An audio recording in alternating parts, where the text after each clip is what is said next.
యామిమాం పుష్పితాం వాంఛం ప్రవదంతయ విపశ్చితః వేదవాదరతాః పార్థనాన్యదస్तीति వాదినః కామాత్మనః స్వర్గపర జన్మ కర్మ ఫలప్రదాం క్రియా విశేష బహుళాం భోగైశ్వర్య గతిం ప్రతి భోగైశ్వర్య ప్రసక్తానాం తయా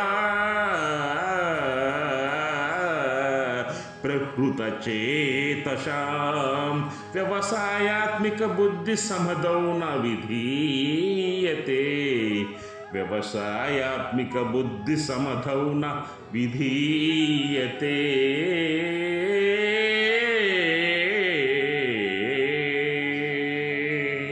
యామిమాం పుష్పతాం వాంఛం ప్రవదంతయ విపశ్చితః వేదవాదరతాః పార్థనాన్యదస్तीति వాదినః కామాత్మనాః స్వర్గపరాः జన్మ కర్మ ఫలప్రదాం క్రియా విశేష బహుళాం భోగైశ్వర్య గతిం ప్రతి భోగైశ్వర్య ప్రసక్తానాం తయా సహృత చేతసాం వ్యవసాయాత్మిక బుద్ధి సమధౌ న విధీయతే.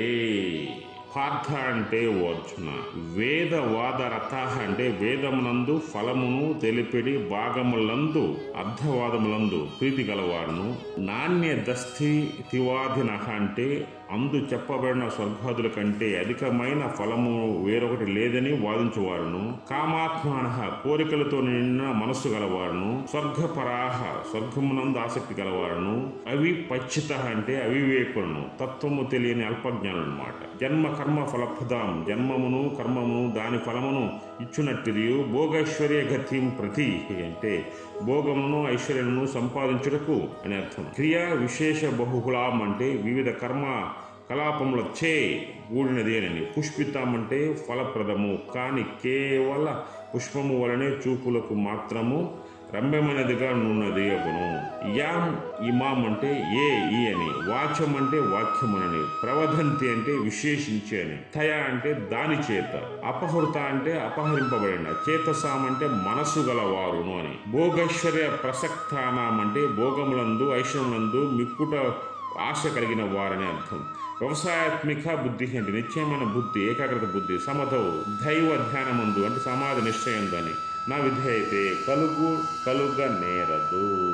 ఓ అర్జున, వేదమునందు ఫలము తెలుపడి భాగములో ముందు ఇష్టము కలవారును, అందు చెప్పబడిన స్వర్గాది ఫలితముల కంటే అధికమైనది వేరే లేదని వాదించువారును, విషయ వాంఛలతో నిండిన చిత్తము గలవారును, స్వర్గాభిలాషులునగు అల్పజ్ఞులు, జన్మము కర్మము తత్ఫలము నొసంగనదియు భోగైశ్వర్య సంపాదనకై వివిధ కార్యకలాపములతో కూడినదియు ఫలశూన్యమైనది అయినకు ఏ వాక్యమును చెప్పుచున్నారు అర్థాన్నిచ్చే నపహరించబడిన చిత్తము గలవారును, ఆ వాక్యమును నమ్మి దృశ్య వ్యామోహమందు నడుచువారును, భోగైశ్వర్య ప్రియులకు జనులకు దైవ కార్యమునందు సమాధి నిశ్చయందు నిశ్చయమైన ఏకాగ్రమైన బుద్ధి కలగనే కలుగదు.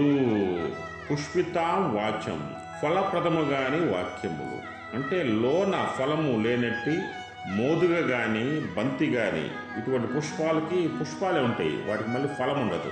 ఇప్పుడు మామిడి అనుకోండి, పుష్పం వస్తుంది, పండు వస్తుంది. అలా కాకుండా మోదుగ పువ్వు కానీ బంతి పువ్వులకు కానీ పుష్పాలే వస్తాయి కానీ పండు రావు. అదేవిధంగా ప్రవదంతి అంటే వదంతి అని చెప్పక ప్రవదంతి అని చెప్పుటచ్చే సారహీనములకు వాక్యమును వారు అధికముగా పలుకుతున్నారని అర్థం. అంటే ఇక్కడ ఏంటి, ప్రవదంతి అంటే ఇక్కడ వాళ్ళు సత్తువ లేని మనుషులు అని, సత్తువ లేని మనుషులు అని అంటే పురుషులలో ఎవరుంటారు సత్తువ లేని మనుషులు, అటువంటి వారని అర్థం. అవిపచ్చిత అంటే అవివేకులు అని, అల్పజ్ఞానులు అని, కామ్య కర్మాదులందు చేయువారు, స్వర్గాది భోగములందు అవలంబించువారు అన్నమాట. అంటే అవిపచ్చిత అంటే ఇల్లు అవివేకులు, తెలివి తక్కువ అని అర్థం. ఇక్కడ వీరికి అన్నీ నాకే తెలుసుకొని ఏమీ తెలియని తెలివి తక్కువ వెలవలేళ్ళు. అట్టి వాడిని తెలివిగల వాళ్ళ భగవంతుడు జమగట్టలేడు. కావున ఎంతటి మహాపండితుడైనను వేదవేత్తైనను కామ్య బుద్ధి కలిగి స్వర్గాది భోగములను నొపేక్షించిన వాడైనచో పరమార్థ దృష్టి అందాతడు వట్టి అవివేకేనే అవును. అంటే ఇక్కడ మీకు చెప్పుకోవాల్సింది ఏంటంటే, పండితులు ఉంటారు, చాలామంది పండితులు, వాళ్ళకి కామ కోరికలతో వాళ్ళ యొక్క పాండిత్యాన్ని మర్చిపోయి జనాల మీద పడి కామ కోరికలు తీర్చుకుంటారు. వాళ్ళు తెలివి తక్కువారే. వేదవేత్త అయినా సరే, మంచి వేదాలు చదివేటువంటి గొప్పవారైనా సరే, పెద్ద పెద్ద స్వాములు మనం చూస్తూ ఉంటాం. వారు ఏం చేస్తుంటే ఆశ్రమాలు రన్ చేస్తూ ఉంటారు, వేదాలు చదువుతూ ఉంటారు. కానీ ఆశ్రమాలకు వచ్చిన స్త్రీలని వాళ్ళు హీనంగా చూసి వాళ్ళని అనుభవిస్తూ భోగిస్తూ ఉంటారు. స్వర్గాలను గూర్చి వాళ్ళు ఏంటంటే అతని భోగంను గూర్చి భగవానుడికి ఎట్టి అభిప్రాయం ఉందో ఈ శ్లోకంలో మనం చెప్తున్నమాట. వేదవాతరత అంటే వేదములలో ఫలమును తెలిపిడి అర్థవాదములు కొనిగలవు. ఈ ప్రకారంగా చేసినతో ఈ స్వర్గభోగములు కలుగును అని కొందరు దాన్ని పట్టుకుని వేలాడుతూ ఉంటారు. వేదాంతములలో మోక్షప్రభుకి ఉపదేశించిన బోధనలు ఎన్నో కలవు. వాటన్నింటినీ వదిలేసి కామ్య కర్మ విభాగముని పట్టుకొని ప్రపంచములో ఇది తప్ప మరొకటి లేనే లేదని వాదిస్తూ ఉంటారు మూర్ఖులు, అజ్ఞానులు. అయితే వేదం నందు 3 విభాగములు గలవు. అది 1 కర్మకాండ, 2 ఉపాసనాకాండ, 3 జ్ఞానకాండ. అయితే ఈ శ్లోకం నుంచి తెలబడిన అనేకులు మొదట కర్మకాండనే పట్టుకొని అందునే స్వర్గాధిపత్య లోకం పొందవచ్చని, మోక్షను పొందవచ్చని మిగతా వారిని వదిలేసి వాళ్ళు ఆ కర్మకాండనే పట్టుకుని వేలాడుతూ ఉంటారు. కామాత్మన అంటే కోరికలే స్వరూపంగా గలవారు, ఒంటి నిండా కోరికలు కలవారని అర్థము. వారు దారేషణ, ధనేషణ, పుత్రేషణతో కూడిన కామ పిశాచులు తమ హృదయం నందు నిలుపుకుంటారు. ఈ కామాత్మలు అంటే వీళ్ళు ఎక్కువ ఉమనైజర్స్గా ఉంటారు, అమ్మాయిలు పిచ్చి కలిగి ఉంటారు. వీళ్ళు ఆడదాన్ని చూసినట్లయితే అనుభవించాలని కోరిక కలిగి ఉంటారు. వీళ్ళ హృదయంలో భగవంతునికి తావే ఉండదు. ఇలా కామ దుష్ట ప్రవృత్తులకు గాను దైవాత్ములు, కరుణాత్ములు, పరమాత్ములు కావాలనే కానీ కామాత్ములు, క్రోధాత్ములు ఇప్పుడు కాకూడదు. స్వర్గపరాహ అంట. స్వర్గపరాహ అంటే వారు మోక్ష పరులు కాదు. స్వర్గపరులు ఆధ్యాత్మిక క్షేత్రమున స్వర్గమున కాదిక్యత నొసంగుదురు. పైగా స్వర్గాది సుఖములను కూడా తృణీకరించిన వారికే మోక్షం లభిస్తుంది. మీరు జనులారా, మీరు అక్కడ అర్థం చేసుకోవాల్సి ఉంది. ఇక్కడ స్వర్గము వేరు, మోక్షం వేరు. ఒక మనిషి మరణించిన తర్వాత స్వర్గానికి వెళ్ళాయి అనుకోండి, ఆ స్వర్గంలో వెళ్ళిపోయిన తర్వాత అతను చేసుకున్న పుణ్యం మొత్తం స్వర్గంలో ఒక రోజుకు రోజు తగ్గిపోతుంది. ఆ పుణ్యం తగ్గిపోయిన తర్వాత మళ్ళీ భూమండలం మీదకి వచ్చి మనిషి జీవితాన్ని అనుభవించాల్సిందే. మోక్షం అలా కాదు. మోక్షం ఏంటి? కామ క్రోధాలు మొత్తం వదిలివేసి భగవంతుని పరధ్యానంలో ఉంచేసి పరమాత్మని ఎవరైతే ధ్యానిస్తారో వాళ్ళకి మోక్ష ప్రాప్తి లభిస్తుంది. మోక్షం పొందిన వారికి మరలా జన్మ ఉండొచ్చు, ఉండకపోవచ్చు. కానీ స్వర్గాధిపత్యం సాధించిన వాళ్ళకి వెళ్తే స్వర్గంలోకి వెళ్ళిన వాళ్ళు ఎవరైనా సరే వాళ్ళ పుణ్యం అయిపోయినా మళ్ళీ కిందికి రావాల్సిందే. జన్మ కర్మన ఫలదాయకం. కామ్య కర్మలు జన్మరాహిత్యం అన్నిటికీ కలుగజేయదాలు.